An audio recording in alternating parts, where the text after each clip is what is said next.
Hi friends, எல்லாருக்கும் வணக்கம். இன்றைக்கி நான் 1/2 kg மட்டனை கொத்துக்கறியாக வெட்டி வாங்கியிருக்கேங்க. மட்டன் எப்போவுமே இந்த மாதிரி பிங்கிஷாக இருக்கிற மாதிரி கலராக பார்த்து வாங்குங்க. எல்லா ஆட்டுக்கறியாக சூப்பர் டேஸ்ட்டாக இருக்கும். இந்த மாதிரி கொத்துக்கறி வாங்கிட்டு வந்து செஞ்சிங்க அப்படின்னா செம்மையாக இருக்கும். கொஞ்சம் ப்ரௌன் அடித்த மாதிரி இருக்கிற மட்டன் வாங்க வேணாம். அது முதிய ஆடாக இருக்கும். சீக்கிரம் குக் ஆகாது. குக்கே பண்ணாலும் டேஸ்ட் நல்லா இருக்காது. இப்போ இந்த கொத்துக்கறிக்கு மசாலா ரெடி பண்ணிடலாம். 2 ஸ்பூன் போல் மல்லி எடுத்துக்கோங்க. 1 ஸ்பூன் ஜீரகம், 1 ஸ்பூன் குருமிளகு எடுத்துக்கலாம். ஒரு 1/2 ஸ்பூன் போல் சோம்பு எல்லாத்தையும் எடுத்துட்டு கடைசியாக ஒரு 2-3 சின்ன சின்ன பட்டை சேர்த்துக்கோங்க. 2 கிராம்பு சேர்த்திட்டு இது எல்லாத்தையும் நல்லா ட்ரை ரோஸ்ட் பண்ணிக்கலாங்க. இந்த மசாலா அளவுகள் 1/2 kg மட்டனுக்கு கரெக்டாக இருந்துச்சு. நீங்களும் இதே போல் செஞ்சு பாருங்கள். அடுப்பு சிம்மிலே வச்சுட்டு குக் பண்ணுங்கள். மெதுவாக வறுத்தாதான் எல்லாமே சூப்பராக வறுபடும். ஒரு ப்ளசன்ட் ஸ்மெல் வரும். அதுக்கப்புறம் ஒரு 5 காஞ்ச மிளகாய் போட்டுக்கலாங்க. 5 மிளகாய் மட்டும் போடுங்க, காரம் கரெக்டாக இருக்கும். இப்போ அதை வறுத்து ஆற வச்சிடலாம். அதுக்கப்புறம் ஒரு 2 சின்ன துண்டு இஞ்சி, ஒரு 4 பல் பூண்டு அதையும் பேஸ்ட் பண்ணி எடுத்துக்கலாம். இப்போ பேனில் எண்ணெய் கொஞ்சம் விட்டுக்கலாம். ஒரு 4 டேபிள் ஸ்பூன் போல் நான் விட்டுருக்கேன். அதில் கொஞ்சமாக 1/2 ஸ்பூன் சோம்பு, ஒரு சின்ன துண்டு பட்டை, ஒரு கிராம்பு, ஒரு ஏலக்காய், ஒரு காஞ்ச மிளகாய் எல்லாத்தையும் நல்லா போட்டு கலந்து விட்டுடலாம். இப்போ 1/2 kg மட்டனை கொத்துக்கறியாக வாங்கிட்டு வந்தது உள்ளே ஆட் பண்ணியிருக்கேங்க. நீங்கள் மட்டன் கடையிலேயே மட்டனை நல்லா வாஷ் பண்ணிவிட்டு கொத்துக்கறியாக கட் பண்ணி கொடுக்க சொல்லி வாங்கிட்டு வாங்க. கொத்துக்கறியாக வாங்கிட்டு வந்ததுக்கப்புறம் தண்ணியில் போட்டு நீங்கள் அலச வேணாம். அதோட சத்து ஃபுல்லாகவே வெளியே போயிடும். எண்ணெயிலே நல்லா இந்த மாதிரி கலர் சேஞ்ச் ஆகிற அளவுக்கு குக் பண்ணிக்கலாம். குக்கரில் போட்டு ஒருத்தவங்க விசில் விட்டு எடுத்து போட்டு செய்வாங்க. அதை விட நீங்கள் பேன்லேயே எண்ணெய் விட்டு வதக்கி செஞ்சு பாருங்கள். டேஸ்ட்டு சூப்பராக இருக்கும். திரும்ப திரும்ப செய்வீங்க. மட்டன் நல்லா கலர் சேஞ்ச் ஆனதுக்கப்புறம் சின்ன வெங்காயம் ஒரு 150 கிராம் எடுத்துக்கோங்க. ஒரு இனுக்கு கருவேப்பிலை போட்டுக்கலாம். போட்டு நல்லா கலந்து விட்டுடலாங்க. இப்போ இஞ்சி பூண்டு பேஸ்ட்டு அரைச்சதை உள்ளே சேர்த்திக்கலாம்.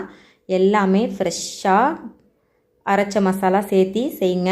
ஆல்ரெடி கடையில் வாங்கின இஞ்சி பூண்டு பேஸ்ட்டு சேர்க்க வேணாம். இந்த மாதிரி அரைச்சி சேர்த்து பாருங்கள். நல்லா கமன்னு வாசனை சூப்பராக இருக்கும்.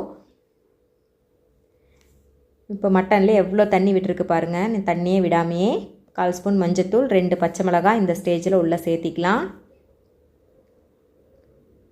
எல்லாத்தையும் நல்லா கலந்து விட்டுருங்க. அதுக்கப்புறம் ஒரு பழுத்த தக்காளியாக ஒன்று சேர்த்திக்கலாங்க. நல்லா கையிலே பிழிஞ்சு விட்டுருங்க. பிழிஞ்சு விட்டு சேர்த்திங்கன்னா சீக்கிரமாக குக் ஆகிடும். கட் பண்ணி போட்டால் இந்த ஸ்டேஜில் வதங்காது. நீங்கள் பிழிஞ்சு விட்டுட்டு லைட்டாக உப்பு போட்டுக்கிட்டிங்க அப்படின்னா சீக்கிரமாக நம்மளுக்கு வதங்கிடும். மட்டனை நம்ம எவ்வளோக்கு எவ்வளோ எண்ணெயிலே நல்லா வதக்கிறோமோ அப்போ தான் டேஸ்ட்டு சூப்பராக இருக்கும். பாருங்கள், வதக்க வதக்க அதிலிருந்து தண்ணி பிரிஞ்சு வருது. தண்ணி சேர்க்காமே நம்மளுக்கு தண்ணி வரும். அந்த தண்ணியிலே குக் பண்ணும்போது தான் டேஸ்ட்டு இன்னும் கூடுதலாக மாறும். இப்போ நம்ம வறுத்தோல்ல ஃபஸ்ட்டே மசாலாலாம் அதை நல்லா ஃபைனாக அரைச்சி உள்ளே சேர்த்திக்கலாங்க. சேர்த்தி அதையும் நல்லா கலந்து விட்டுடலாம். இப்போ பொங்கல் வரப்போகுது. கண்டிப்பாக நீங்கள் ஒன் டே ட்ரை பண்ணி பாருங்கள். குட்டீஸ்லேருந்து பெரியவங்க வரைக்கும் எல்லாருக்குமே ரொம்ப ரொம்ப பிடிக்கும். குக் பண்ணுறது ரொம்ப ரொம்ப ஈஸி தாங்க. என்ன கொத்துக்கறி மட்டும் அவங்க கட் பண்ணி கொடுத்தா போதும். வீட்டிலே சூப்பராக ரெடி பண்ணிடலாம். இப்போ எல்லாம் வதக்கினதுக்கப்புறம் வீட்டில் அரைச்ச மிளகாத்தூளை சேர்த்திருக்கேன். சேர்த்திட்டு உப்பு சேர்த்தியாச்சு. கலந்து விட்டுட்டு ஒரு 150 ml தண்ணி உள்ளே சேர்த்திக்கலாங்க. மட்டனை நம்ம வதக்கினதுலே பாதி வெந்திருக்கும். ஏன்னா ரொம்ப குட்டி குட்டியாக தானே கட் பண்ணியிருக்கோம். எல்லா ஆட்டுக்கறியாக இருக்கிறனால சீக்கிரமாக குக் ஆகிடும். ஒரு 150 ml 200 ml மட்டும் தண்ணி சேருங்க. ரொம்ப சேர்க்க வேணாம். ஒரு 5 மினிட்ஸ் போல்